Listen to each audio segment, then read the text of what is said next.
right, for those online, we must see your face. Have the camera on, just if you have any questions, just hop on and ask.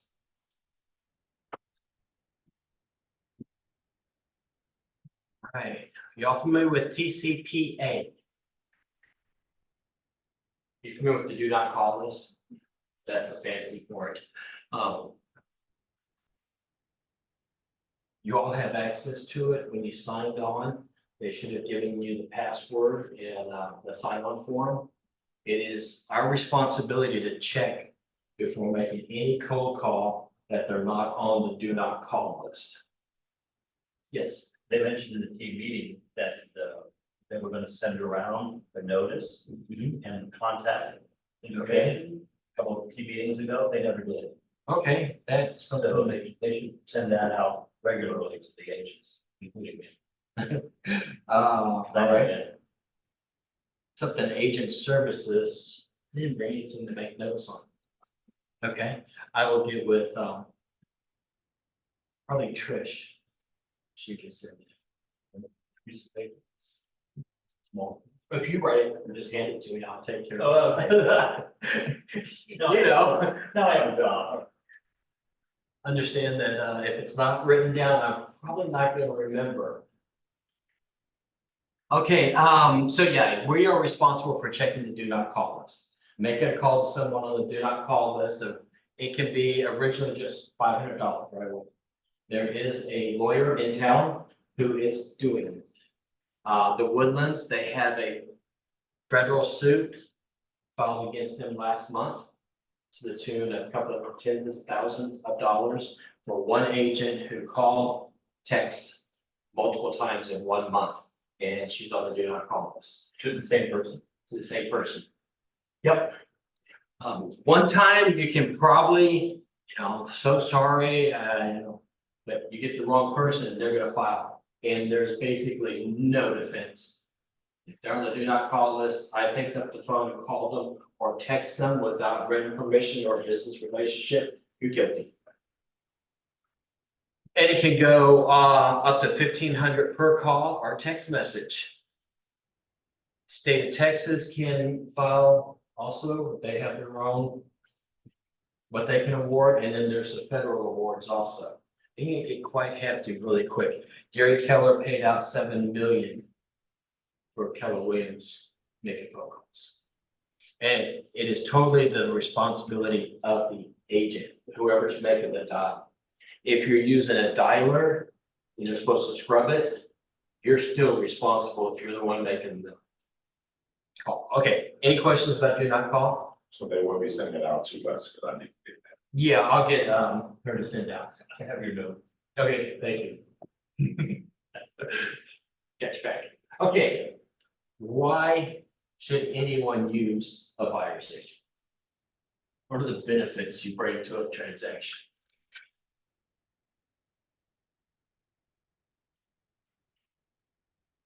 Well, your negotiation skills. Okay, negotiation skills.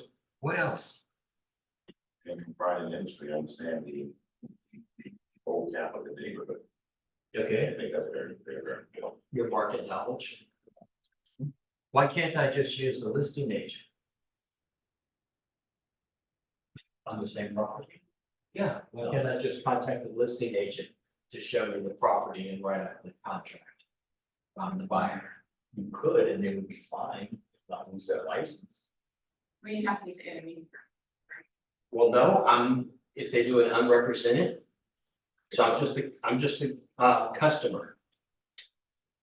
But why would you recommend a buyer not to be a customer? No fiduciary you have responsibility. no responsibility for that person. No fiduciary, yeah.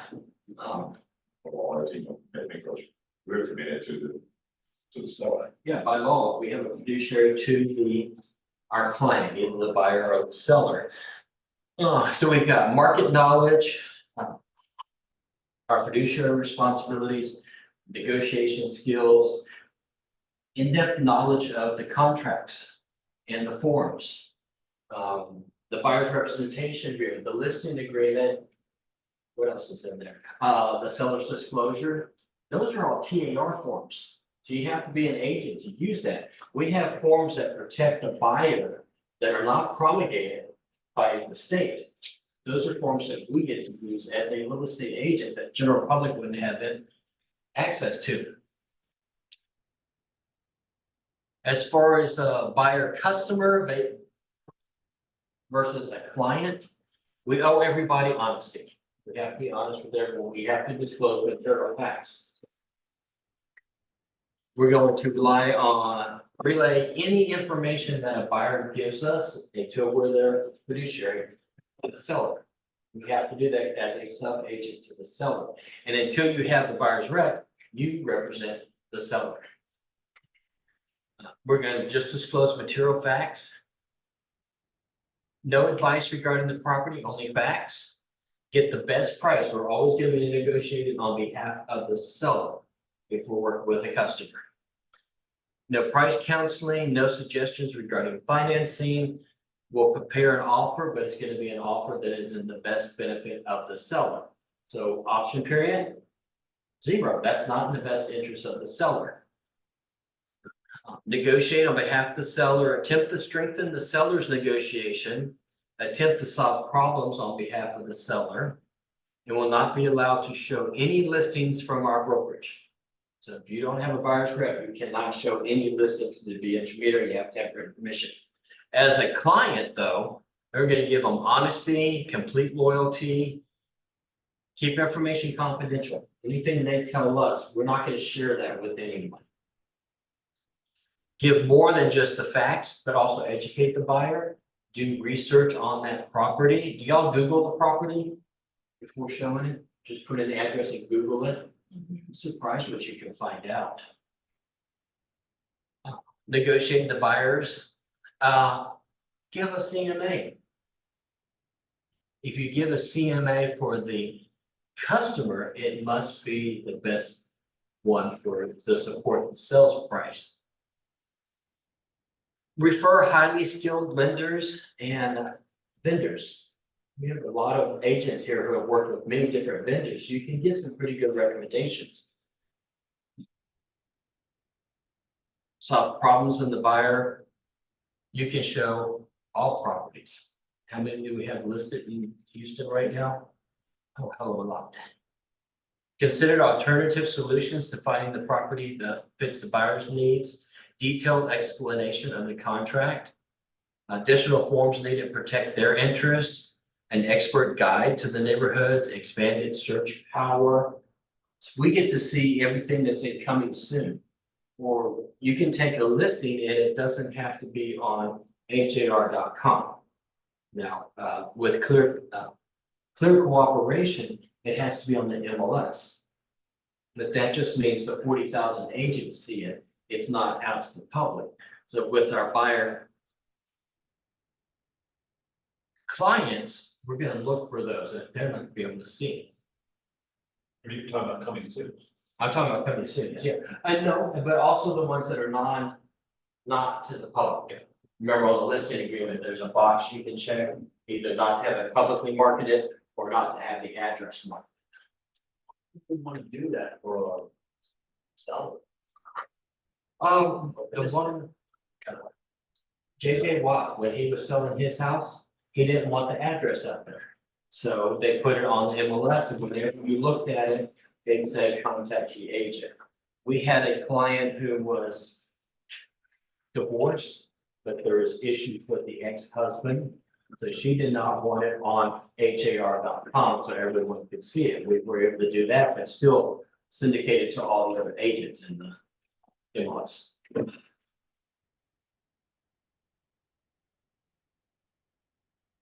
We have to get really good at selling our value, especially with the changes that are coming.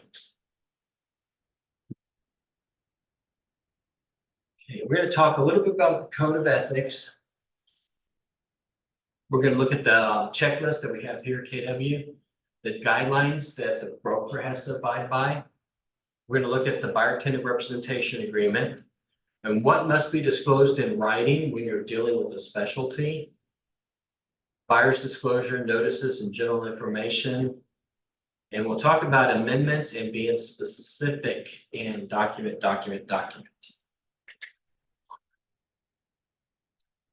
Article 9, for protection of all parties shall assure whenever possible that all agreements related to the real estate transaction, including but not limited to listing and representation agreements, are in writing and clear. There is does anyone other than me look at the disciplinary actions on track? I look at mine. You look at yours. Yeah, good, nothing's Hopefully changed. you don't have any. No, but every month they put out disciplinary actions. I do, when I have a buyer looking at a seller at the agent, Oh, at the agent, okay. I check it. I read them all the time.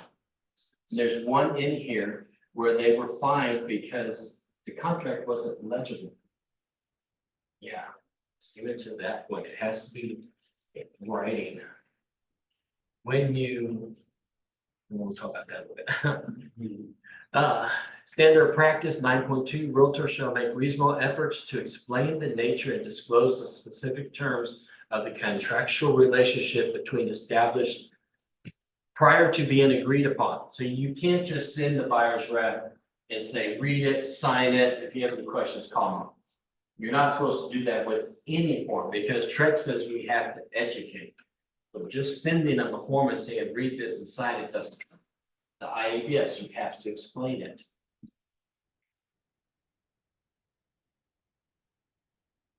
For compliance here, we ask that your contract be submitted within 3 days of the option period ending or right when the option period ends.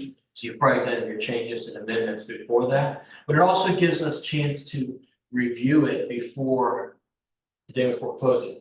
We have one today closing tomorrow morning and there was no date on it. Yeah.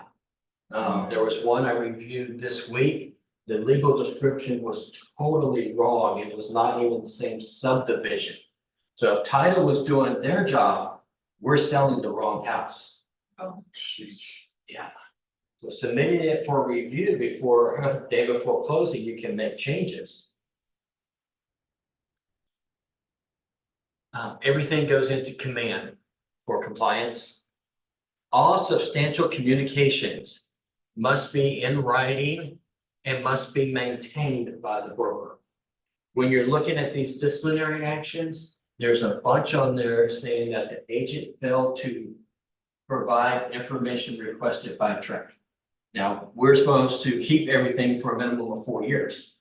All your offers, all the applications that are done for leases, we have to keep those for 4 years. Any substantial communications like, not that I will meet on Friday, but let's make an offer on this property. The two big ones that I've been involved in was a sale. They did not do a walkthrough, but when they bought the house and went to it, they had removed all the furniture in a downstairs bedroom. And I understand it was pretty packed. Well, the owners had ferrets in there. You've been around ferrets, so you know they stink. They had urinated up the walls. Now, the client said if they had known that, they would not have gone through with closing. The agent could not know, she had no documentation that she offered a buyer's walkthrough.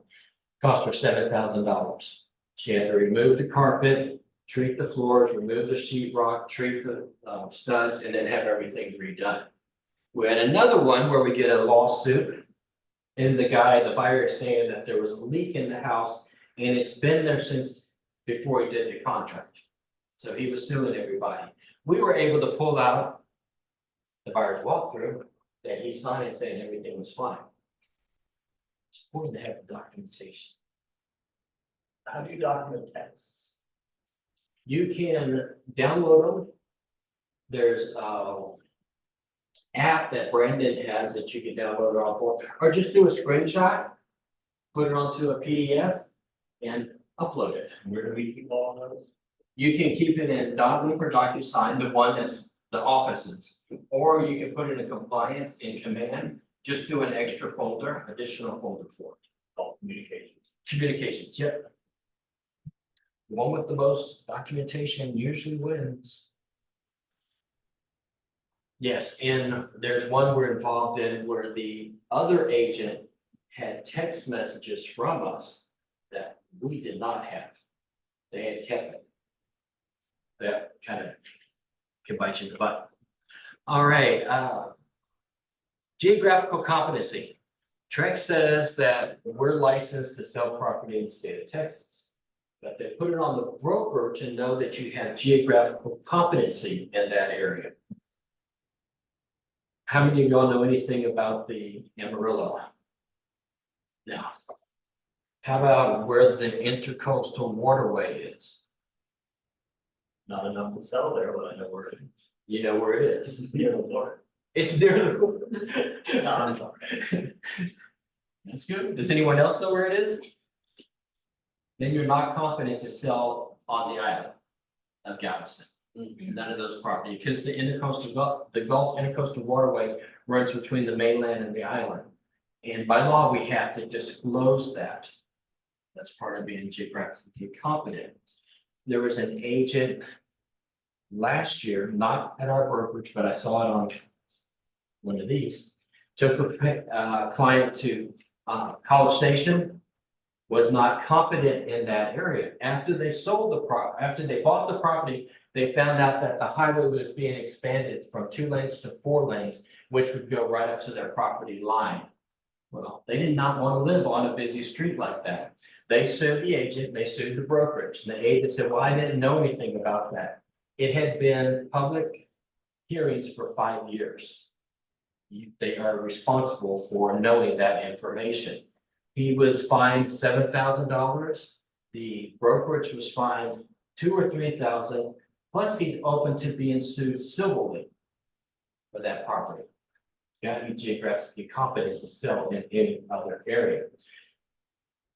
When I was at a broker meeting, there was one broker who said if someone wants to sell outside of their area, she has a 1 page and they have to fill it out within 3 minutes. And they ask, you know, how many high schools are there?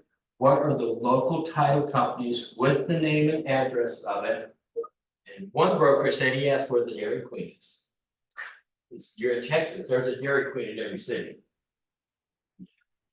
Gets down to that much detail, not only what's going on nationally, locally, state, but right down in that area, especially when it comes to roadways. Flooding. So I have a question because I am currently working with a tenant. And they're looking in Fort Bend County, Okay, because they're requiring to. no, what the brokerage has said that we can sell, we should be confident in Harris County, in each county that touches Harris County. And then we kind of leave it up to the agents to, are you confident in that area? I live in Fort Bend County, I know Fort Bend County, that's where I did most of my business. Now, Montgomery County, not only do I not know enough about that, but I don't want to drive that far. I would rather pay a referral than pay a deductible. What about having access to the other MLS outstanding accounts? If we're a member, then if you're selling in that area, you have to be competent and join that MLS. And we're a member. Beaumont, College Station, Sabor, San Antonio, Austin, Dallas. And there's one other county that's just south of Dallas that we have an agent that works out of that area. Okay, so I have a question on it, because I have a buyer that's an investor that's looking at Bryan. Okay, So how do I get access to the Bryan College Station MLS? come see me. How much do you know about Bryan College Station? I grew up out there, I'm from Brenham and my whole family grew up out there, so it's not anything new to me, and he's looking over there by Wynn College, some of the Okay, rental properties that are fourplexes. okay, So. to purchase them? Mhm. All right, yeah, come see me. You need to join the Bryan College Station. It's just a matter of going up and paying the fees. You must have written permission prior to going into the transactions. Right, buyer's checklist. When I did, yes, That's okay. So this is only regarding buyers, right? No, Like us. And sellers, any Um, transaction. so we need to be geographically competent. How about like leasing wise? Could we lease in another city? Same thing, yeah, be geographically competent. And with leases, you know that each municipality may have different rules. I don't remember which one it is, but Stafford or Missouri City, the landlord has to go to the courthouse and file to be a landlord and pay a fee. One of those two cities, you file and they send an inspector to the house prior to you being allowed to rent it. If you don't do that, then the tenant that moves in can't put any utilities in their name. That's something else that's part of being geographically competent. And that's in Missouri City. It's one of them. It's been a long time since I did any leases out there. Lewis. Okay, I'm sorry, is that why sometimes some places are like all bills paid? Why they have those options? could be, Oh, could be. All right, our checklist. All of the checklists, when I put them together, I try to do them in the order you're most likely going to use the documents.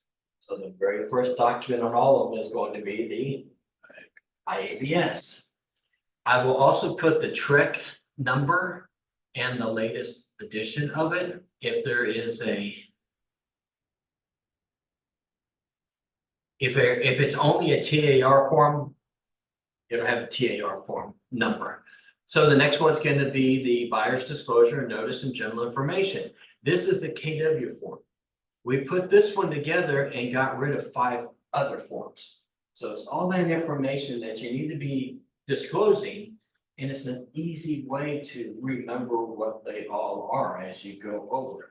So it talks about the MLS, it talks about oak wilt disease. It talks about subsidence district, groundwater conservation districts. It talks about the appraisal, it talks about buyers walkthrough. So all those forms kind of put under one. And the latest edition was October of last year. So with that form, do we still need to attach the other forms? No, that form takes the place. Nice. Yeah. These are the only ones that are required. Next one's gonna be the buyer tenant representation agreement, and it was updated in 2022. As soon as we get the new one, we'll be changing everything. Like I said earlier, probably the 24th of this month. Everything has to be in place as far as the settlement by October 17th. On the buyer tenant representation agreement, there's paragraph 16 that has all these other addenda. It says that you're giving these to the buyer, so if you've checked them off, you need to give them and put them in for compliance. Seller's disclosure. Now, this is for when you have a contract, submitting the seller's disclosure, the latest one was 7/10 of 23. Unless it falls under one of the state that you don't have to go, like in a state sale or foreclosure. We want the MLS with the pending status. Right now, what I look at is, are we getting credit for the sale and what's the commission rate? Commission rate is gonna be going away, but we still wanna know that KW Memorial, and you're getting credit for that selling the properties, they're putting you down as a co-op agent. And the tax record, and we're just checking that, hey, the name that's on the contract is the owner of the property, and the legal right to sell the property. After closing, the closing documentation, the buyer's walkthrough, and the title commitment.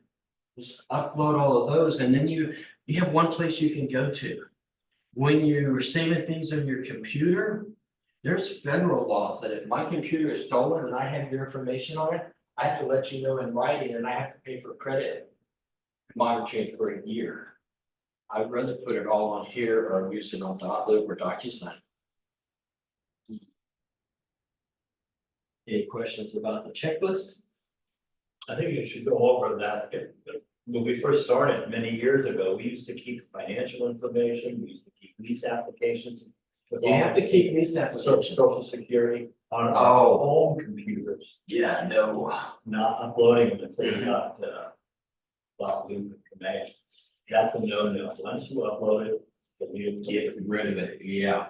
Especially when it comes to social security numbers, because federal laws with that. Upload it, let KW take responsibility for keeping it. Has KW?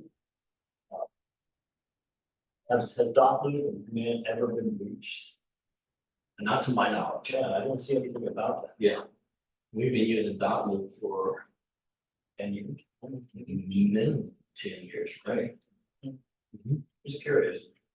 Cause you really all these things, you know, big buy, or whether it's that buy, being breached. So you can secure them. Mitch, I have a question for you. Yes, If a client returning from vacation in about another 2 weeks and in Missouri County, I didn't get with you, I'll put up a lease, I didn't get a good reference to. Is it, Missouri County? It's part of ours already. That's good. Whoop. I have a question as well, Mitch. Yes, Once the documents for the buyer, documents are uploaded, if anything gets returned, and then once the document is updated, it needs to be resubmitted the same way? yes, It does, okay. yep. All And right, if thank you you. ever, yep, if you ever put a note on something that's returned, you have to resubmit it, 'cause we don't see it until it's resubmitted. Okay, got it. Thank you. Welcome. That. Buyer tenant representation agreement. It is a broker requirement. As of August 17th, it'll be a requirement for all realtors. And most likely, the way it's looking, the legislature may get involved with it and make it a mandatory form per the state of Texas. And then it would be for all sales agents. Right now, this lawsuit is for realtors. Why use it? It starts out by defining the relationship. Talks about the obligations that we have to define what their obligations are to us. Talks about what the fees are going to be. I likened it to going to the grocery store. You pick out everything you want, but you don't know what any prices are until you go to checkout. Then you're committed to pay for everything. It also talks about the limitation of liability. And I like that paragraph as much as I like the one for fees. It also says that if we can't come to an agreement, that both parties will mediate. With the fees, it talks about how they're going to be, where they're gonna come from. Don't know what they're gonna change. I know they have to add a paragraph with, that everything's negotiable. It will also, with the settlement, we cannot charge anything more than what's on the written agreement.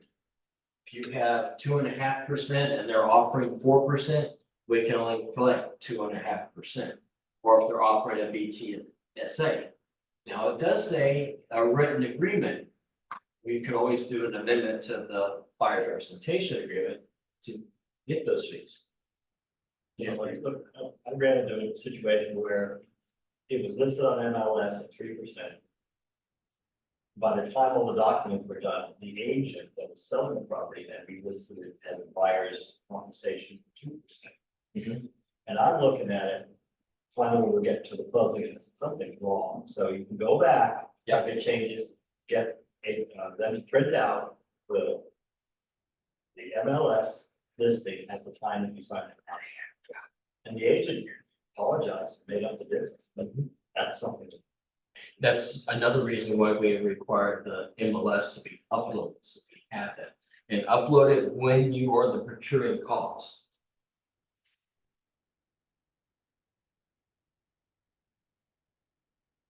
Have you ever been to a doctor or a lawyer without doing paperwork? People expect it when you're dealing with a professional, you're going to have some type of documentation you need to do to start out with. It's the same thing with us, and it's putting us up as a professional. With the settlement, we will have to have this in place before showing any property. You don't walk into a property unless you have a buyer's rep that defines the relationship and what the fees are going to be. Can you stand there? Yes, ma'am.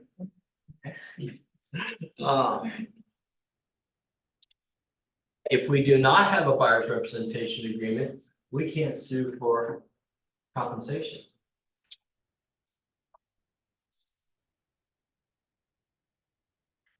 And it also abides by the code of ethics, and most of the code of ethics is also part of what the state of Texas requires. And we'll talk about a couple of different ways to get this signed when you have someone that's really pushing back.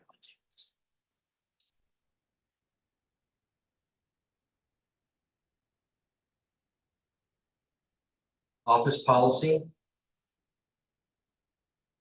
The buyer's representation agreement allows us to act as an intermediary. We're asking, they're agreeing to it. And it also defines a lot of the terms that we use, and we can use that chance to explain them, talk about them. Article 9, of course, and the settlement states it has to be done. Should ask, is everyone familiar with the lawsuits? Yes or no?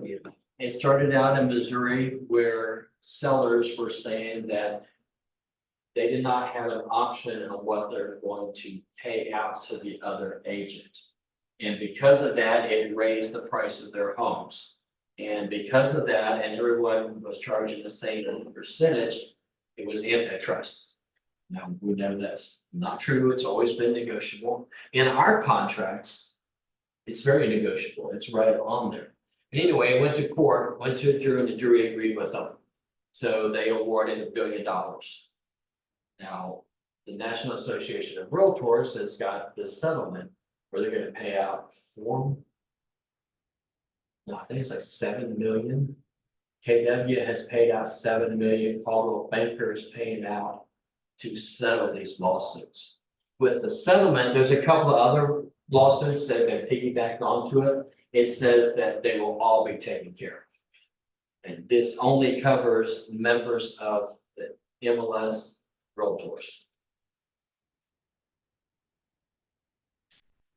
The settlement was submitted on February 1st. We have 120 days to put it into practice after the court had accepted it, which we're shooting for August 17th will be the date. HAR will have everything set up by then.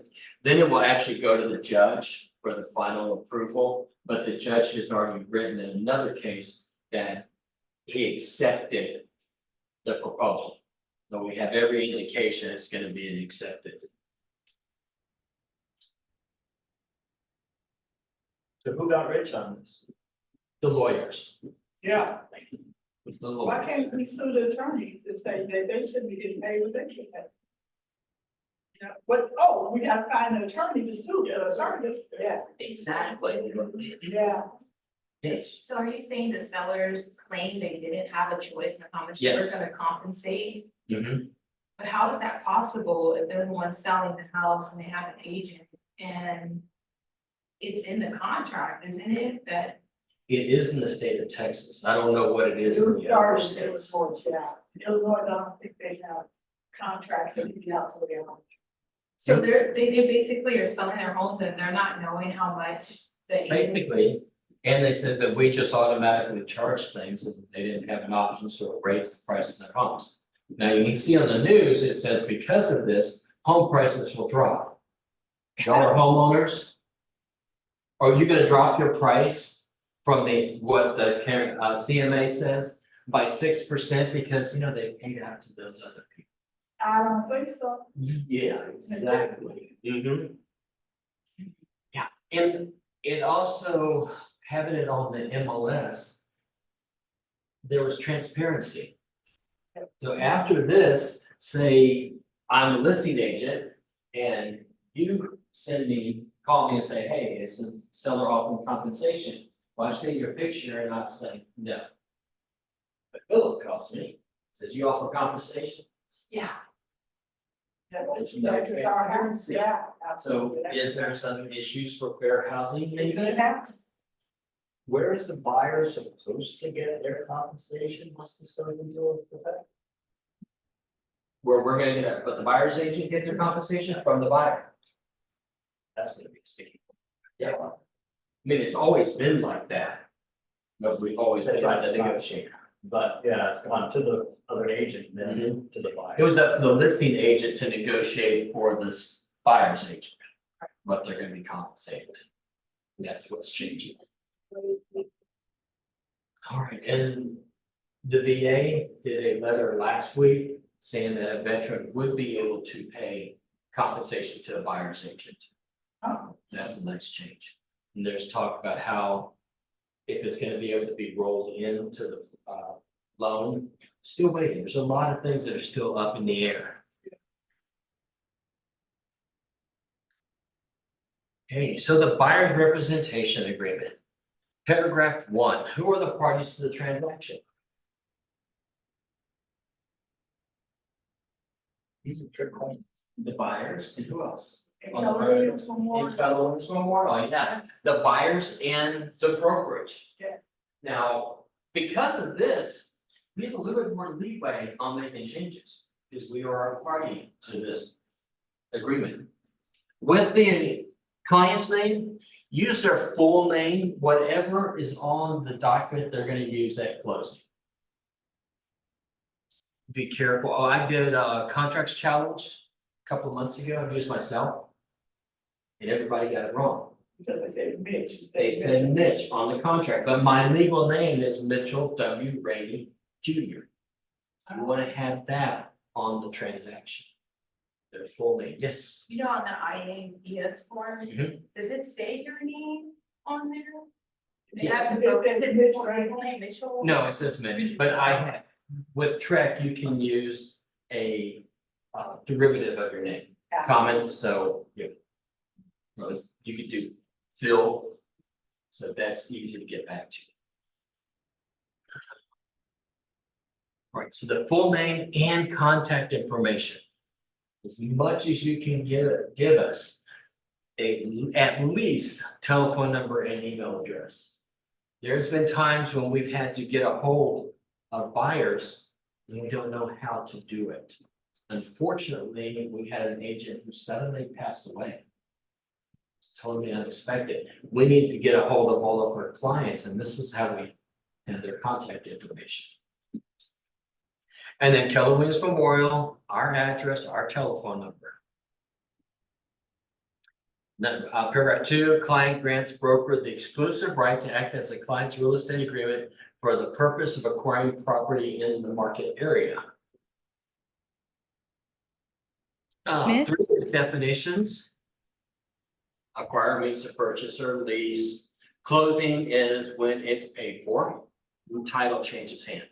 Market area means that area of the state of Texas within the perimeter boundaries of the following areas. Be specific. This is one place where if you have someone that's really hesitant about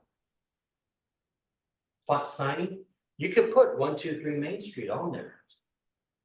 I will be your agent, and you want everything that I went over that I bring to the table, right? Put 123 Main Street, so I'll be your agent for that property. Be careful putting in surrounding area. If you look at surrounding, it means touching. So if you're put Harris County or what I see is Houston and surrounding areas. So what is that? Fort Bend. How far is the Fort Bend? It's not gonna be Richmond, Rosenberg, because we don't touch Houston. Closure, Fulshire, Katy, yeah. yeah, be specific. Can you have more than one buyer's representation agreement? With the same client. Can the client have more than one buyer representation agreement? They could, but I wouldn't, Well, it all comes down to the market area. or it depends on the price point, I hate to say, you know. Yeah, They're $1 million client and they just want people one listing and they got somebody else, I probably will still work. yeah, it's gotta be up to you. If they're saying that they wanna either purchase in Galveston County or Montgomery County. You wanna be driving that far, and are you geographically competent to sell in both those areas? So it all goes on to the market area. They could have multiple buyer representation agreements. Property means interest in the property, and then we have the term, so when does this agreement start? And when is it going to end? You have to have both on there to be effective. I like it to begin on the time I'm talking to them. Yeah, So they're my client at this point. And as far as the termination date, that really depends on y'all. You're gonna look at the price point, takes longer to sell more expensive homes. If it's a lease, well, I don't know how long you're gonna do it now because they're getting kind of tight. This is another place though that we can negotiate. I don't wanna sign anything. Well, how about if we do Fort Bend County and we're gonna do it just for this weekend? So I'm gonna put Friday, Saturday, Sunday, the dates on there. Yes, sir. Because the agent cannot show me properties until that's. Yes, you cannot enter a house until this is signed. So you can put today's date, today and tomorrow. You can always amend it. We have an amendment for the buyer representation agreement. It's a way to get someone to sign it without committing. I see agents that have put a year on there. Do I wanna date you? Or do I wanna go steady with you? Because you're crazy. yes, Yes, I'm looking at you. and you know, I'm looking at you back. I know. So figure out, do you want it for a full year? Do you want it for 6 months? Do you want it for just this weekend so you can get it signed and you can go out and show properties and be the fiduciary? You know, there was a brokerage that did that. I think it was Urban Living. And they did it for a year, and what they did is they would try to go and pay the commission after that person bought the house. They had somebody who was checking the tax rolls, see if that person bought the house with them, and they would turn around and try to collect the commission on the house that they bought. Yeah. Those were huge losses. That came across for the professional standards for the state. It's like, were they procuring calls, was there uninterrupted? And there was. They could show that they had not talked to their agent in 6 months. And talking about what happened. Yeah. They tried to- And then we talk about the obligations. Broker's obligations, use your best effort to assist the client in acquiring property in the market area. Assist the client in negotiating acquisition and comply with other provisions. Ooh. Now, the client is saying that they will work exclusively with us in that market area. They're not gonna negotiate with anyone. Inform other brokers, salespersons, landlords that they're represented. And then comply with everything else. At this point, I would always encourage them to go to open houses, go to new builds. Just let them know. There was an agent at Family Union who did business cards. One side was his information, on the back side, he put the client's information, Okay. just the name. Mhm. And he gave it to them and said, if you go to an open house or just something, give them this card. Because you know, agents can be a lot like used car salesmen, and they're gonna be calling you and calling you, let them call me, let me work. Pretty good. And then the builder can't say that they weren't registered because they have your card. Yes, sir. Is it legal buyer side with two agents? Market area. If it's in different market areas, they can sign with 2 agents. But if somebody like buyer one, like go behind the other agent sign, is it legal or no? No, we have an agreement. But is it done? Yes, it's done. So, if you're gonna touch on, but if a client, customer comes to me and says, I'm working with this agent, I wanna work with you. I want to sign an agreement. What are the steps, just so everyone can understand, before I can sign into the agreement? They have to terminate the agreement. How do you do that? There's a termination form. And if you don't, Then they're still obligated to that other broker. Till it's terminated. We cannot tell them how to terminate that. We had a professional, on professional standards, one that came across. And the first agent was accusing the second agent of interfering. Well, when you print off a form, it tells you who printed it at the bottom. And guess what? It had that other agent's information and it was a termination. Violation. And you ask your friend or the new client, may I see it? I need a copy of it. Yes, definitely get a copy of it, CYA. Yeah. Mhm. Now, if a listing or a buyer contacts you and asks information, you can let them know what you would offer after it's terminated. You know, once this is terminated or expires, these are the things I can do for you. That's perfectly fine if they contact you. We can't contact an agent who's already, or a buyer seller who's already under agreements. Sorry, yes. Sometimes it's just easier to just think like this. Treat people the way you want to treat. Be above board, be honest and ethical with who you're dealing with. And when a person tells you something, the consumers, they're gonna play, they don't know you better. And so they don't know you better. And so we have to be better than our clients and let them know what we know and protect them and protect ourselves. And then remember, if we did something underhand to that person, you know, trying to just think only of ourselves, karma, whether you believe in God, karma, whatever, it's gonna come back on you. So just do the right thing and treat everybody right, and then also just let everybody know above board what to do. You know, if they tell you they got another agent and they're gonna fire that agent, call that agent and say, hey, your client called me, and they, you know, they say they're firing me, you know. There's some information. They may tell you that that person's crazy. That's not gonna make you. You don't wanna work with them either. You know, Exactly. just find out, or you might find out that there's, just don't have the time to work with their client, and the client's okay. That has happened to me. I just, you know, I call them, you know, because karma is for real, and, you know, and you just treat everybody right, and then you don't have to worry about sleeping at night. Sometimes it's just personality. Yeah, exactly.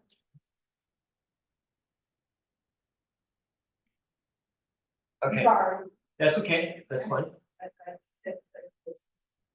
Mitch, I'm sorry, Sure. should we repeat back what you were talking about, the contract with the other agent we haven't seen at the bottom of that? When you print off a form, on the very bottom, it says who printed it. Which form, the MLS? Not, you know, the MLS does, but any Trek forms or TAR forms, it tells you who printed it. And termination, the amendments, and buyer's reps are all through TAR. So with that form, what happened with that form, the agent printed It it? proved that the agent was sign crossing. They were telling that person how to terminate their agreement. Okay. And you realize you have to be a real estate agent to use TAR forms. Wow. That's shocking. It's. If you're gonna do something underhanded like that, be smart about it. Use Phillips account.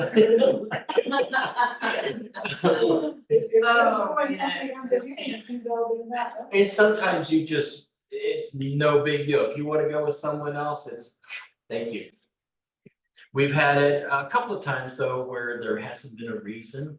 They were just trying to get out of paying the commission, and it's like, well, no. This is our agreement, we're not going to let you out of it. That's extreme. Alright, representation, each person signing the agreement represents they have the legal capacity to sign this agreement. Client represents the client is not now a party to another buyer's representation agreement in the same market area. Client represents that all the information they give you is true. If they're working with a relocation company, you're gonna wanna note the relocation company and then give them a check for about 41% of your commission. You do a hell of a lot more work. Broker is not authorized to execute any document in the name or on behalf of the client concerning a property. You think that's given, we know we cannot sign someone else. I've got a disciplinary action where that agent did not know. And signed an amendment on behalf of that client. We have another one where they signed a listing agreement on behalf of that client. These are things that were turned into Trek. Intermediary. What is intermediary?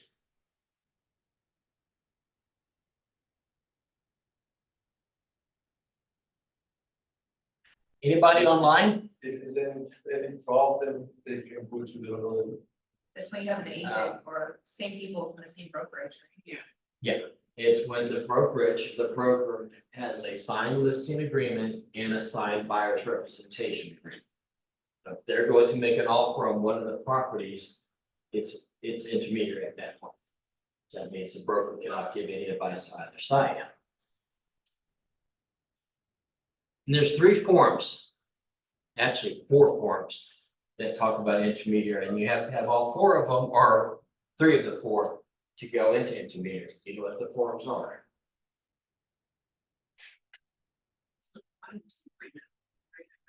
Or like the- Yeah, that's the last form. There's one form that introduces it, one form that says, yeah, we're entertaining, and then the form that actually discloses it.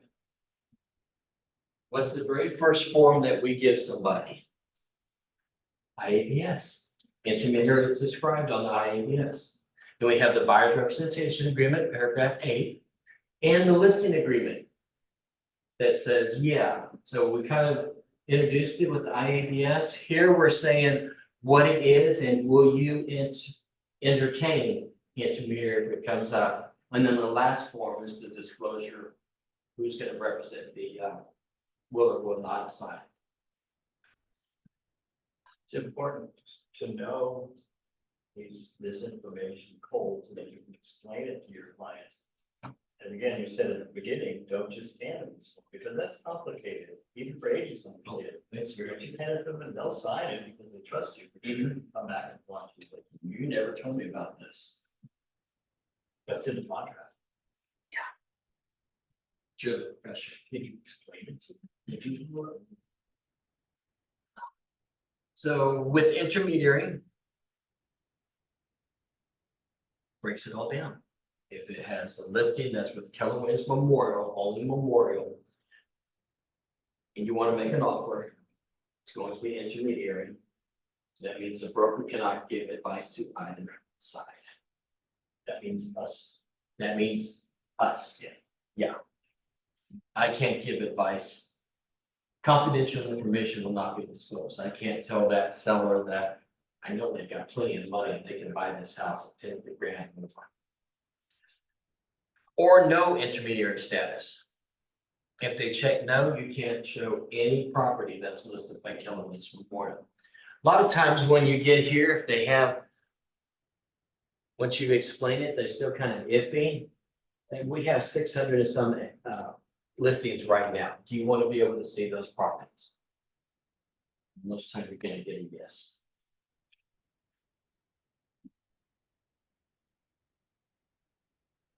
And it's bolded, may not disclose client or seller will accept the price higher or lower, may not disclose seller client. Confidential information, blah, blah, blah. Intermediary without assignments must be approved in writing by the broker prior to any negotiations. Best bet is to always get that form signed before you show the property. It's signed by the buyers and the sellers. You must have the signed buyer's representation agreement. Before any discussions, negotiations, the seller must sign it also. We do not do intermediary without assignments unless you have written permission from the broker. I've done 2 over the past 10 years, and it is not easy, and just, you cannot tell Anything. either of the parties anything, basically. Yeah, it's a house, they're asking this, period. I would never do it again. No. I've had my broker's license for years and I wouldn't do it. I don't think it's the fiduciary to my buyer. So if they're looking at one of my listings and they want to make an offer, I'm gonna refer it to somebody. So let's stop talking right now. I'm gonna get this other agent who will take over for me and represent you. And that fee that other agent charges is negotiable. It's not the full 3% necessarily, It's negotiable. it's negotiable. It's always negotiable. It's never 3%. Yeah, excuse me, you're right. So you find an agent that works with, you work with, reciprocate those kind of things, and you can get that fee down. Pretty I would low. always give them at least 3 agents so they can make their own decision who they're gonna work best with. Yeah, if it's not, no assignment, you can read the paragraph. And this applies to leasing as well. Yes. Yep. Now, you can have a customer get this a lot with leases, tenant doesn't want to be represented. There's really not a whole lot of negotiation that goes on with leases. One thing that we're seeing right now, and it's because we have some really great agents, is IABS signed this morning, buyer's representation agreement signed this afternoon, intermediary signed this afternoon, executed contract signed an hour later. So that means that you met this person, had substantial communication, signed the buyer's representation agreement, showed properties, negotiated the properties, signed an intermediary and executed contract within 1 hour. They don't even do that on HGTV. Remember that everything is documented, timestamp. And stand in front of a judge and say, hey, yeah, I gave them the IABS, the first substantial communication. I showed all these properties and negotiated it. We got it executed in 1.5 hours.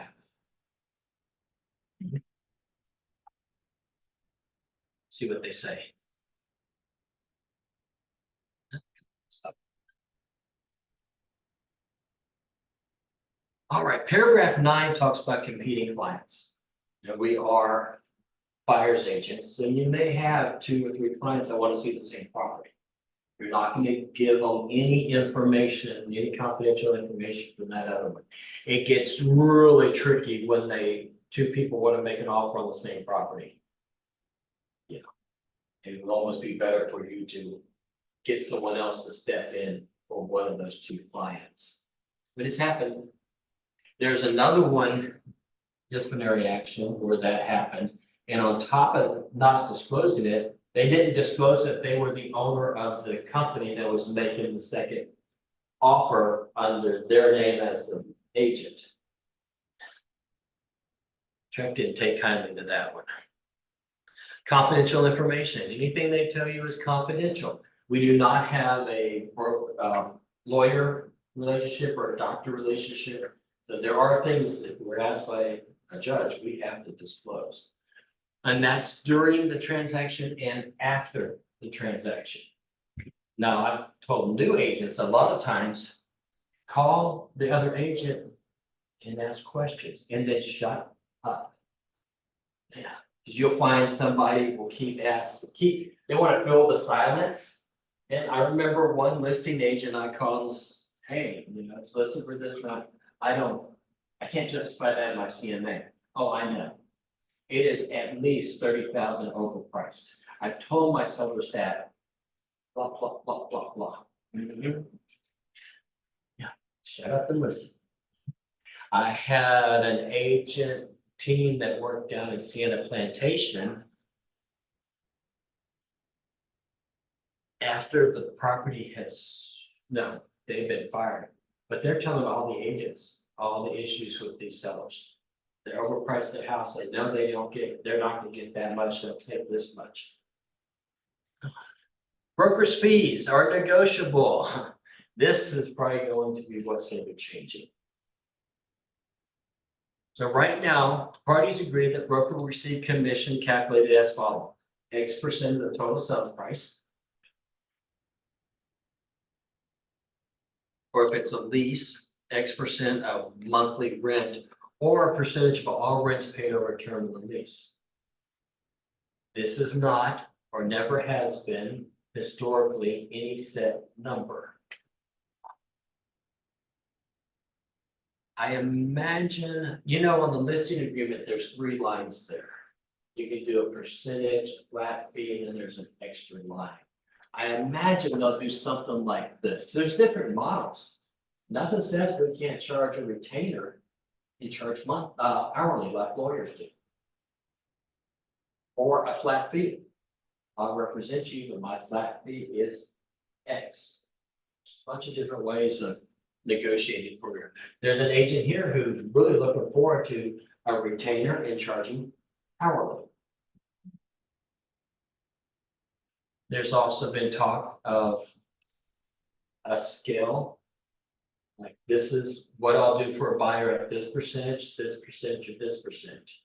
You know, at this percentage, I will show you 12 homes. You narrow them down. This percentage, I'll show you X number of homes. Now with the leases. Blank percent of a full month's rent or blank percent paid over the term of the lease. According to this and the listed agreement, if your tenant does a 6-month lease. You have 100% here, you're still gonna get 1 full month. If they do a 2-year lease or 3-year lease, you're still gonna get 1 month. So if you did it with paid over the term of the lease, it comes out to about 8.76%. And then if they do 1 year, you get 1 month. If they do 2 years, you get a month and a half. If they do 6 months, it's really not equitable to the landlord, where you still require half a month rent for the buyer side, tenant side. Any questions? Yes. Could you get permission off if they renew their lease? Mhm. If they sign another contract, like after the lease is Yeah. when they sign? But you have to go through the same process again, right? No, the agreement between brokers, that's on there. And with the listing agreement, it's on the listing agreement. So if there's an agent on the side and they're paying that, you have to split. How about if the lease amount changes? Say it used to be 2,000 and then went up to 3,000. I'm just wondering, would that commission change as well? In theory, it would. It's 1 month. No one's ever had that come up. I'm just wondering, you know. Right. renters, so- Most of the time on the listing agreement, it's a different percentage for renewals. Maybe you're charging 100%, maybe 50%, but on a renewal, I'm really gonna charge 50%. You're not doing as much work. The main thing is to keep in contact with that landlord. I had a landlord, Sugarland, right there in the town center in Sugarland, one of the condos. I probably got 4 or 5 checks off of that. Because it was a executive leases. So they'd be there 6 months and then they renew, and this guy was good. He always sent me a check when they did a renewal. Source of the payment, broker will seek to obtain payment of the commission specified in paragraph 11A from the seller, landlord, or their agents. If they refuse or fail, then it is the responsibility of the client. It's always been on here, we just never enforced it. Now. It's gonna be the case. We're gonna have to pay the difference. Earned and payable. Person is not obligated to pay broker commission until such time as it's earned. It's earned when they enter into a contract to buy or lease a property in the market area. Unless they breach this agreement, broker's commission is payable either during the term of this agreement or after it ends. If you're under contract when your buyer's rep expires, you're still going to get paid for that. It's been extended out. I always recommend doing an amendment to extend it. So if that contract busts out, you can step right up and start showing more profits.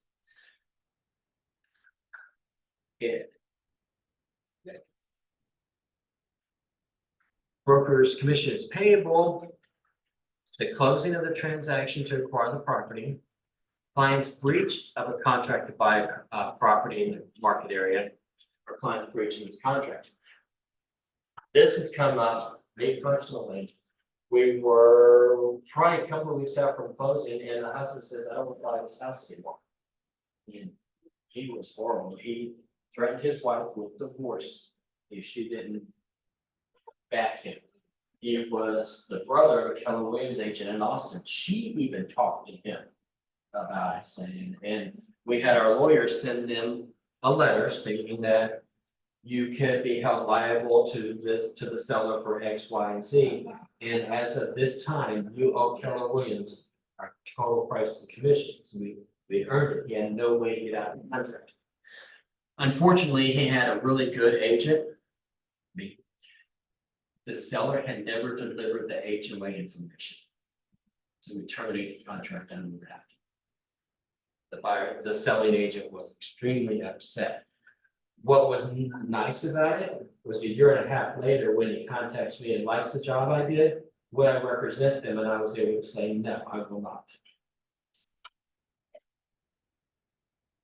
And we can refuse to take on clients, Oh, yeah, and we can fire our and clients. we can fire our clients. Yep, Nicely. nicely. You don't want to burn any bridges.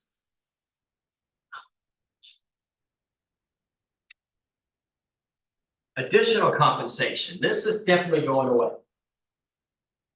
This is saying that if they offer it, that we're allowed to accept it. But we can't go after the client if they don't pay it. We know that's changing. Acquisition of brokers listing, notwithstanding any provision to the contrary, client acquires one of the brokers listings, they'll be paid in accordance to the listing agreement. What is that? Intermediary? In addition to compensation specified in 11A, brokers entitled to the following fees. If the client uses the broker services for construction. This has come up mainly when we help them purchase a lot. And then they ask the agent to negotiate, help them negotiate, do a contract with the builder. And then it was written out what the commission, what they would be paid for that.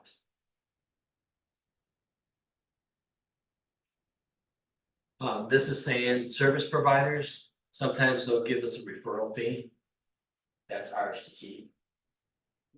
Just disclose.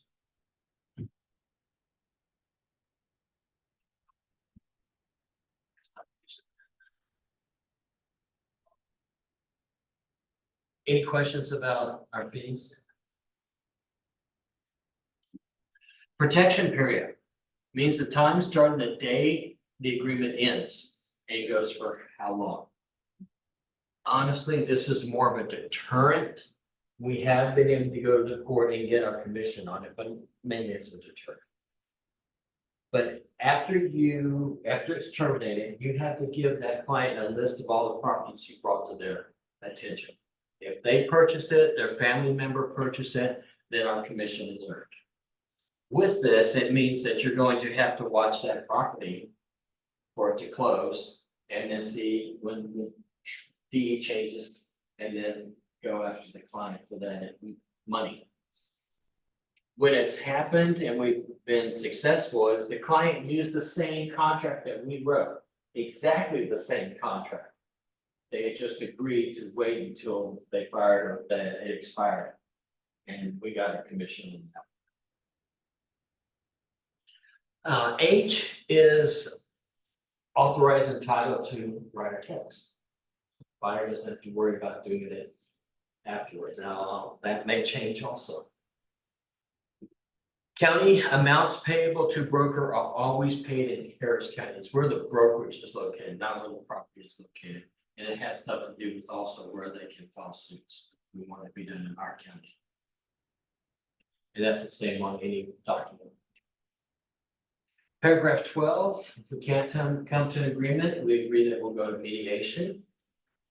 Paragraph 13, whoever is in default for breach of it, attorney fees, whoever loses is going to pay. And even in TREC, they've awarded court costs. Addenda in paragraph 16, these are if it's checked, it needs to be attached. Information about brokerage services, yeah, that's going to be checked. Mulder mediation, consumer protection, it's a good form. I know a lot of agents who just use it regularly. It's covered in our form though. Information concerning property insurance. I like that. It talks about clear reports. And we know, y'all know what a clue report is. So it shows whatever, even if there's a call about making a claim, it's on the clue report. Did you know that there's a clue report on each one of us? I didn't know that. Yeah, so it shows how many times I've done claims on insurance, and that can affect your cost of insurance. General information and notice to buyer covers a lot of information, but all of that is on the KW form. Protect your family from lead in your home. You know, if the house was built before 1970, 70 what? 78, just checking. You have to give that form. I was talking to a broker from, I think, Georgia. That's a requirement for all their transactions. And she just figured because the place they live, there's a lot of antiques that people will bring into their home. There may be lead in it, so she discloses it. That is the only federal form that we have. The lead form. And Maryland says it's $100,000 form because one judge awarded 10 grand for each section that wasn't completed. Information about special flood hazards, not required, but it's a great form. It's the Texas 1414. And you know how, if you've been in Houston a little while, places that flooded that never flooded before, this is just telling them about it. For your protection, get a home inspection. That's only for use with FHA financing. There's a different form, and it's also covered in our disclosure, page 2. It says they will or will not hire an inspector. Wire fraud warning, that is on our form and in multiple other forms. And then anything else you may be including for buyer's information. Special provisions. What can we put in special provisions? A little bit more because we're primary to this transaction, this agreement. Now, these are ones that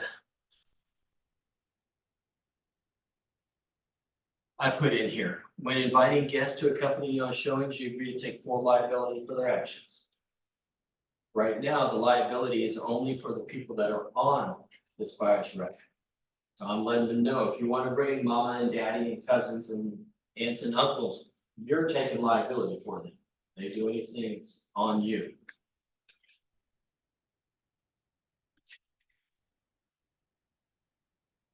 I've also seen if you have a client that says, I do not have money to bring to the table to pay your compensation. You put it in here, buyer does not want to see any property not offering X% to the buyer's agent. They can put it in writing on here, then you don't show them those properties.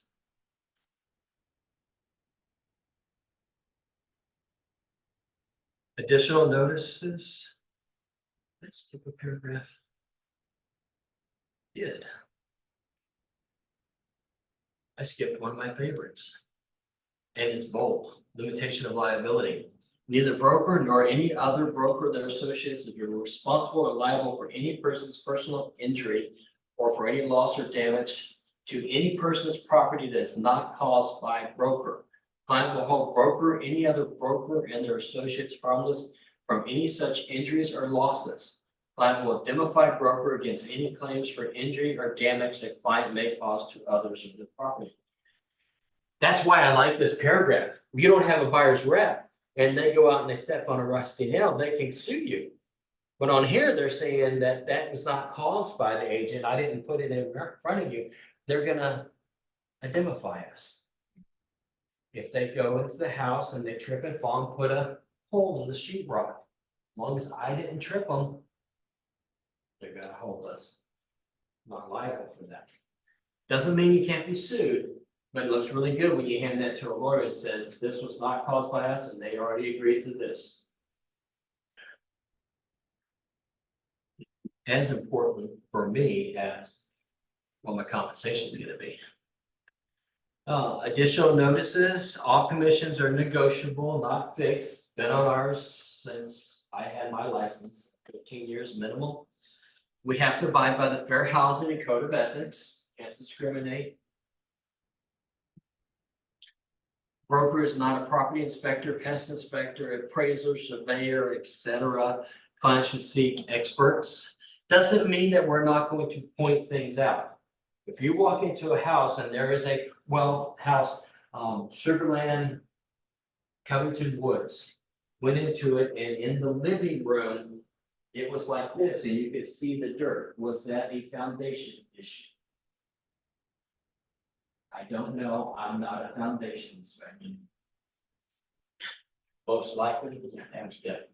Went into, I had one, I was just showing the listing agent, and this agent said in writing that the foundation was cracked.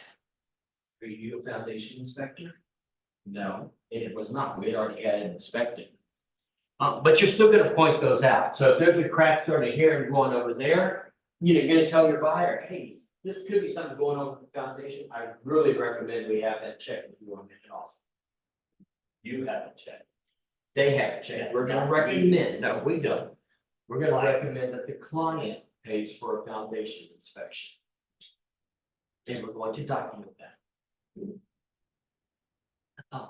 Have an abstract reviewed by an attorney. Title has an attorney that's gonna write it all up. They can have it looked at by their own attorney if they wish. Home warranty. Y'all familiar with residential service contracts? That's how it's written on there.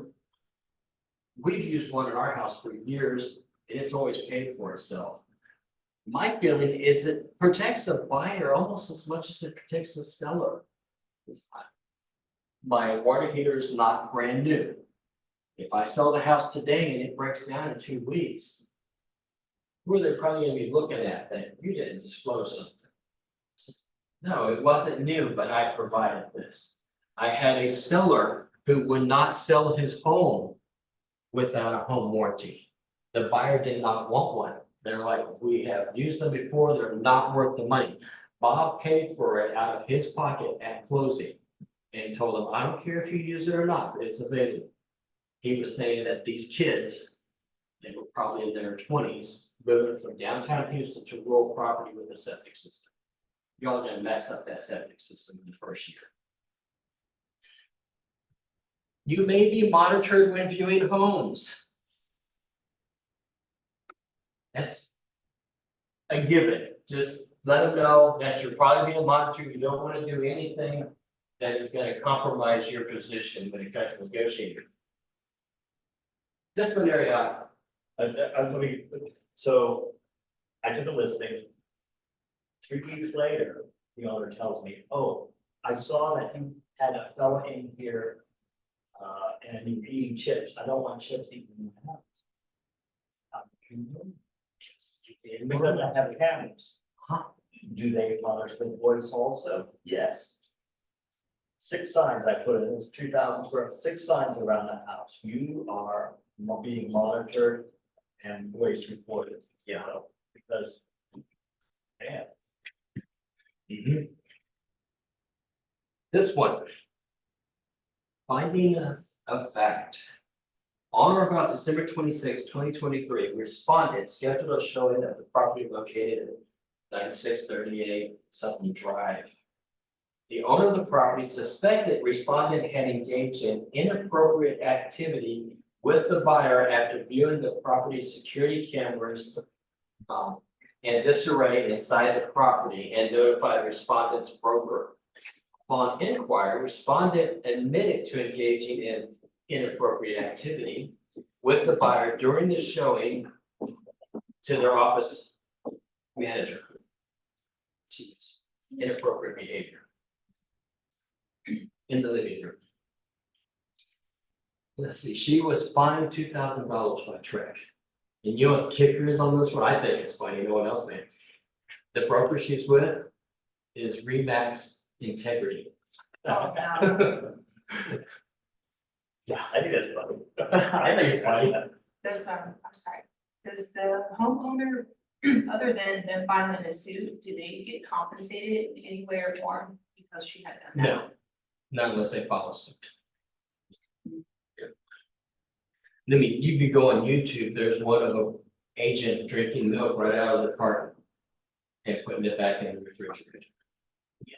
Letting your clients know that you're probably monitored. You do not want to talk about that home or how much you love it. Until you're a block away.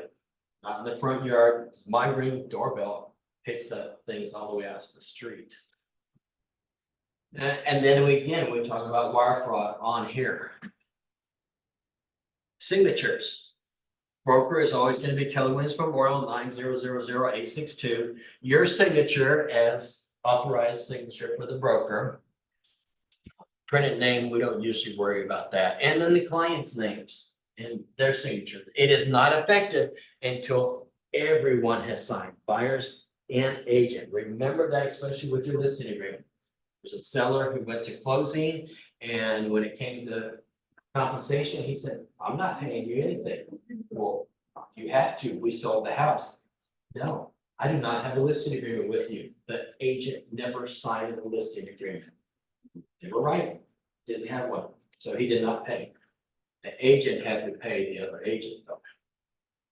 All right, any questions about the buyer's representation agreement? Yeah, Mitch, I have a question. go ahead, Lynn.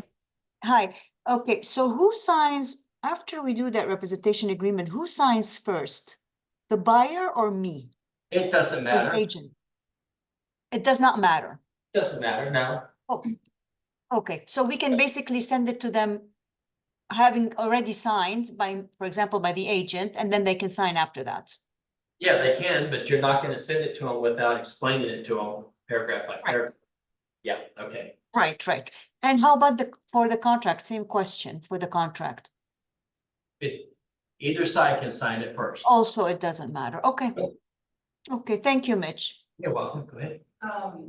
When all these documents are signed and they're uploaded in Command, or they're in Command.loop, would we send them to you or? Not until it's under contract.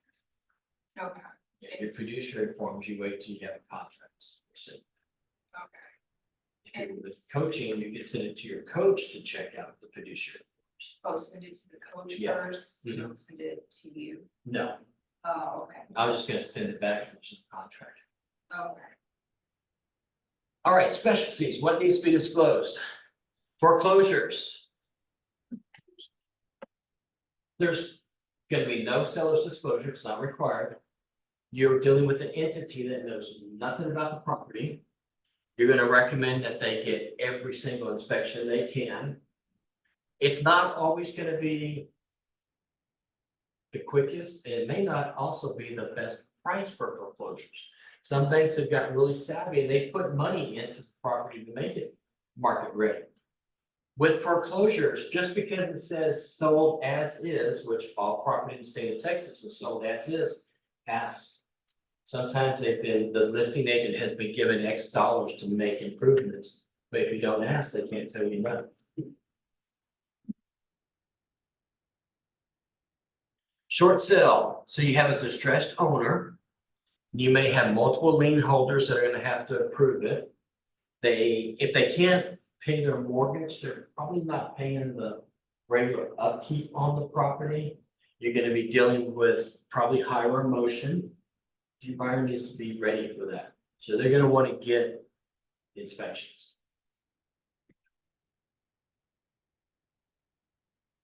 Flip properties, someone who buys a flip property, do they have to do a seller's disclosure? Right, yes.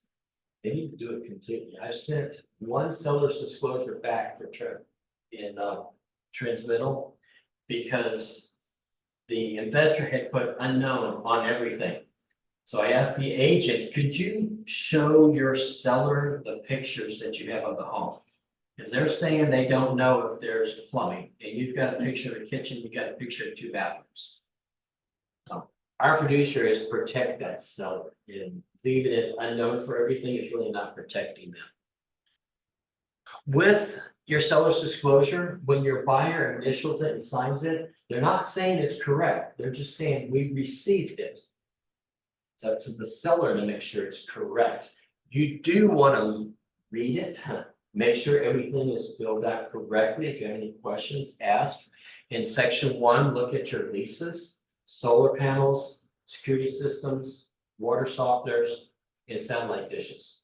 It says whether or not they're leased. If it's leased, then you're gonna have to do the Texas 1954 for fixture leases in marking paragraph 4 of the contract. Estate properties, you're not gonna have a disclosure. You probably could be dealing with more motion. Usually doesn't take much longer than a normal if they've already gone through probate. Stucco homes. They need to have a specialized stucco inspection with this, which is. Folks making faces in the back. It's an invasive. They're gonna drill a hole into that stucco and look in behind it. Some sellers don't want that. As a buyer, you want it. As a buyer, don't buy stucco in South Texas. We have a little bit of humidity 1 or 2 days a year. So you're gonna get mold in there. My buyer, Yeah. got the approval to go ahead and do the inspection. And the seller was nice and paid $35,000 to redo all the stucco around the lower part of the house. Because it had water had seeped up, so it's definitely worth it. It's definitely worth it. And why people use stucco down here, I don't, I like the look of it. it looks pretty, It's all synthetic, it's not true stucco. takes one little pin quickly. And they usually have issues with it being sealed. Yeah. And sellers, let them know, they're gonna probably ask for this. Be prepared to, they're small holes, they're going to plug it. All right.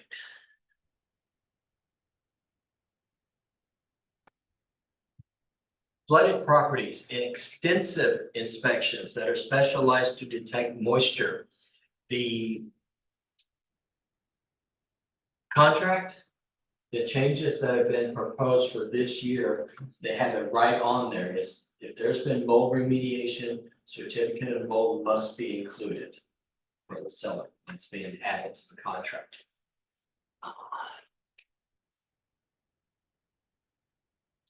With foreclosures, they may not allow an option period. They normally will allow an inspection period. So you don't have the exclusive right back out of the contract. They usually have an exit.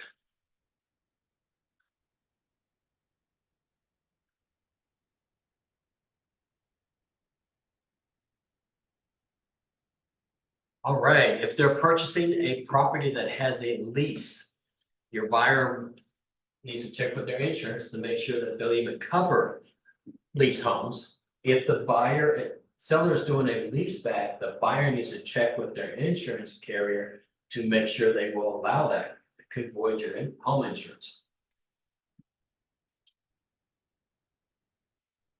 They must be willing to be a landlord. Yes, sir. What happens from the time that they sell the property during the lease back, who pays that insurance? The homeowners can pay the insurance. The previous homeowner? No, The the new home, landlord. Quote, unquote, landlord. Yeah, they're gonna pay that insurance. otherwise it's not covered. Yep. And if you have a loan, they're gonna want home insurance on it from the get-go. They must be willing to be a landlord. Have any of you ever read the property code for Texas when it comes to leases? Yeah, it's about as long as my arm. How long is it to sell a house? 2 or 3 sheets. Yeah. There's much more that goes along with the landlord. There are things that are required to be on the home as a landlord. Certain documentation they have to have when it comes to security deposits. They need to be aware of that and willing to step into it. If it doesn't, the house doesn't have the appropriate security devices on it, that tenant could just walk away from it, and there's nothing that landlord can do. They have to get the security deposit back. They're responsible for it when they purchase the home. Now, in paragraph 4 of the contract, you've got the Texas 1953, which says there is a tenant. Is the tenant gonna stay in the home? Is the tenant gonna move out by X date? It also says that the seller must provide copy of the lease to the buyer. Just because you have just because you sell the house, the lease stays with the home. Now, if there is a tenant in the property when you're making the offer, even if that listing agent says they're in the process of moving out, you still want to have this. What if they don't?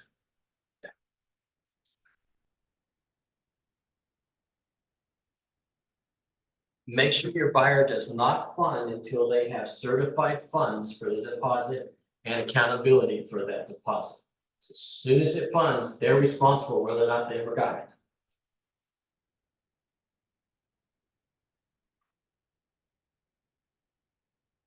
And then the landlord, new buyer is gonna have to communicate to the tenant that ownership has changed. Here's gonna be where you're gonna be making your payments, and we have the Texas 2210 that can be used for that. Temporary leases, we kind of touched on that. Check with homeowners insurance. You must provide the rental flood disclosure. And I get calls regularly about, well, this is only for a week. Why do I have to give this? Because it's the law. It's ridiculous. It's the buyer telling the seller whether or not the property's ever flooded. Tree pack, that was one of our issues last year with the legislature. And it actually passed to remove short-term leases, but the governor vetoed it. So we still have to provide that form. It's paragraph 23 of the lease spec.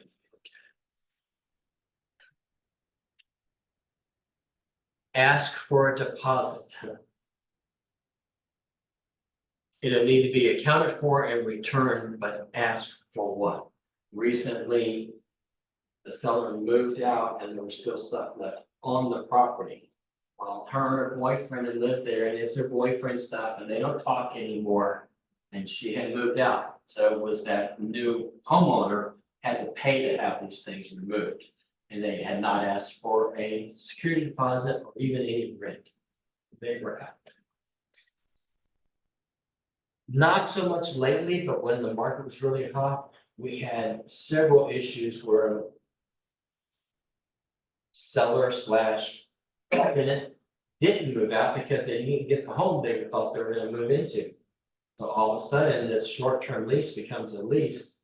And to foreclose, there's a whole process that goes through that. Or to, not foreclose, evict. Do a walkthrough prior to closing, and then that owner needs to do a walkthrough once the tenant has moved out. Amendment, all changes to a contract must be in writing and on the Texas 1503 amendment to contract. I'm sorry, 1503 is the buyer's representation. Don't ever, after a document is signed, go back and cross things out and initial it. It doesn't work like that, and it makes it so it's very hard to read. And we already know Trek has said that the contract was not, within.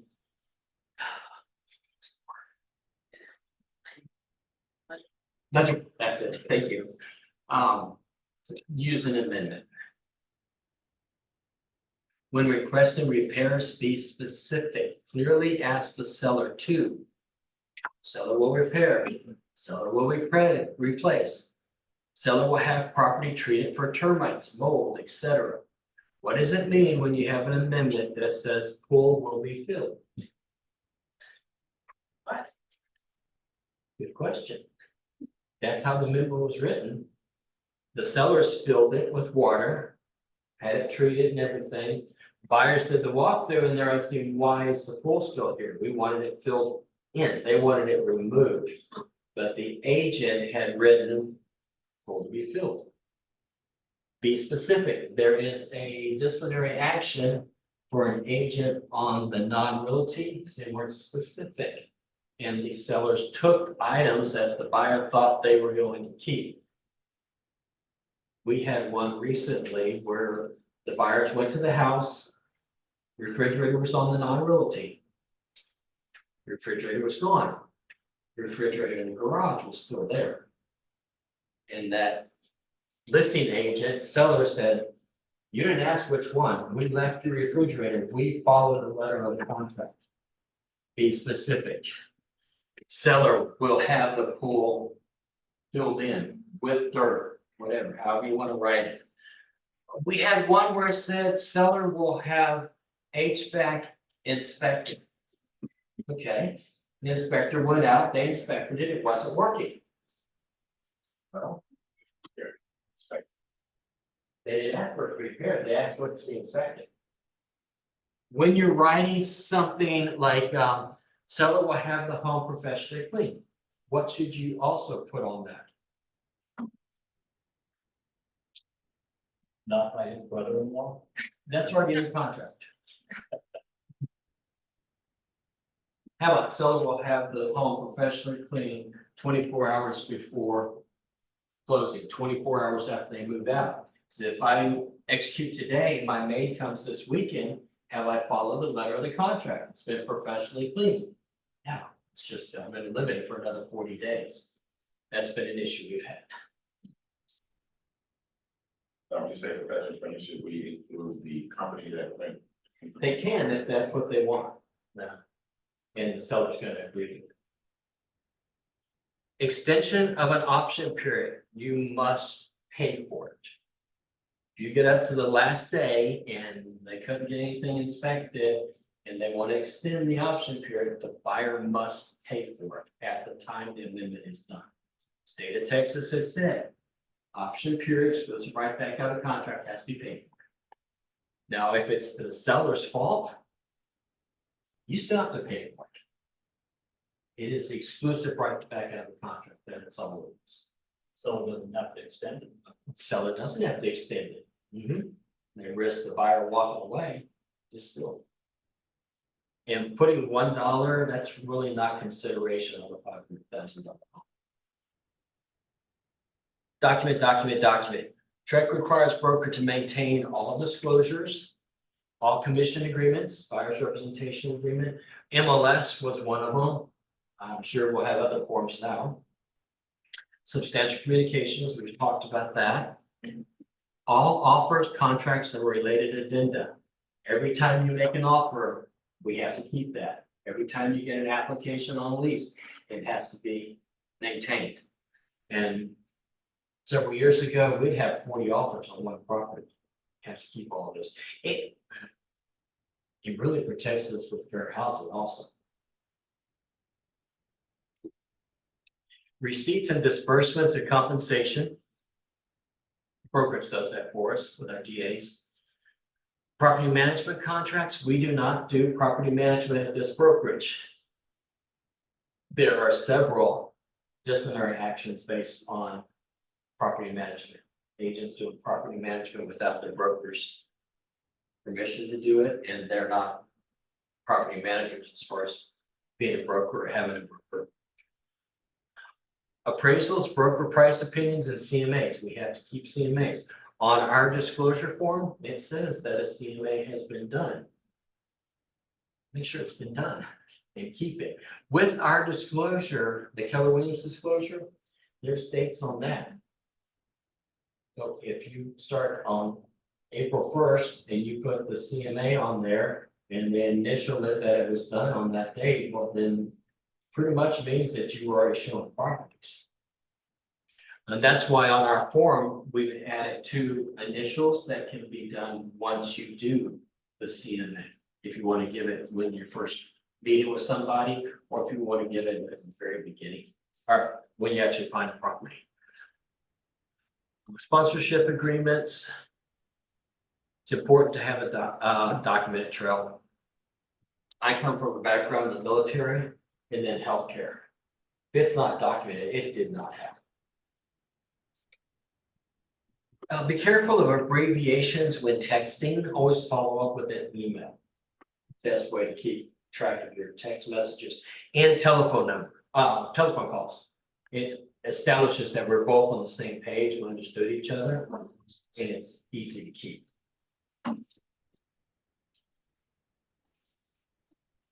Always follow up. Yeah. Okay. Any questions about representing buyers?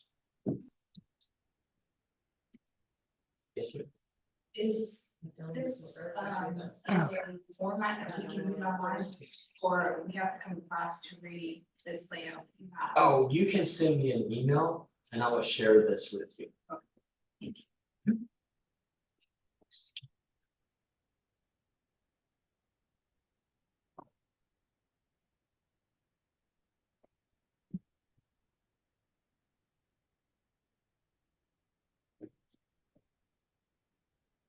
This is a form that I did as far as what value.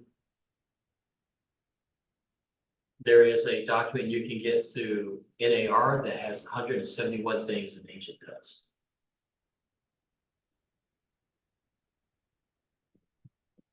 This guidebook is really good, but it's from Sabor.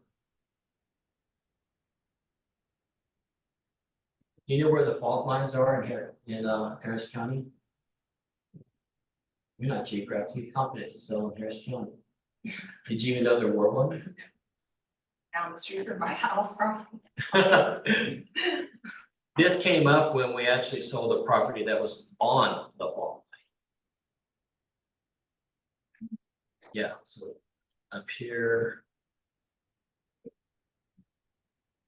The time that I've been in Houston or been around Houston, I've never heard of a tremor. Several down the Clear Lake area.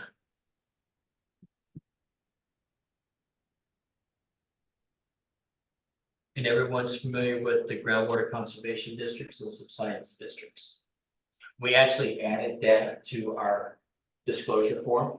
So it tells you what it is and where they're located. PIDs too. PIDs also. Muds, PUDs, lids, pins.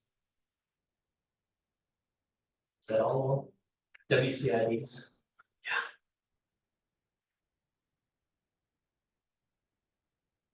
All right, if y'all have, If one doesn't put in that information on MLS. What are the consequences? well, if issue comes up, that'd be not, you're not disclosing, so you could be personally sued. Can the potential buyer walk? Depends on what it is. You're talking about the muds and the water districts. Yeah, Yeah, if it's not given, they can walk right up to closing. closing, yeah. that's If serious. they go after closing, they can't come back for it unless it's a PID. The seller does not disclose that it's in a public improvement district. They can, by law, when they find out about it, so it could be a year after closing, they can ask the seller to buy the house back and they have to buy it back. This is so, I've lived in Midtown now for 20 years, been selling property for 10 years. We haven't bid there, Midtown management, never put it on any of the forms in houses that I sold there. Now, it's on every one that I sell in that area. Right. The legislator sure changed it last year. Was it last year? Oh, okay, It was two, no, I think it was the year before. yeah, it's good. Yeah. And I noticed agents that sell in the Midtown area don't have that information. So I think a buyer there, we can make an offer like that, I don't know, walk away before, yeah. Yeah, they can. HAR has put it, they've got a Excel sheet that has all of them listed. And do you know where it has whether or not the property is located in ETJ?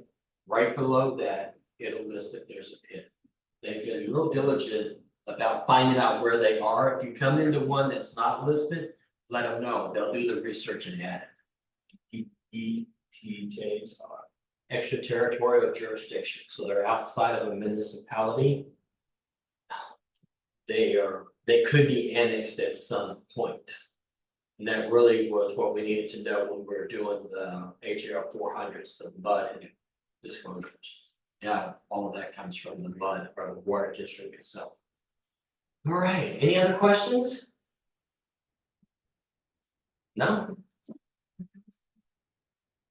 Could you touch on assistance animals for buyers? Oh my goodness.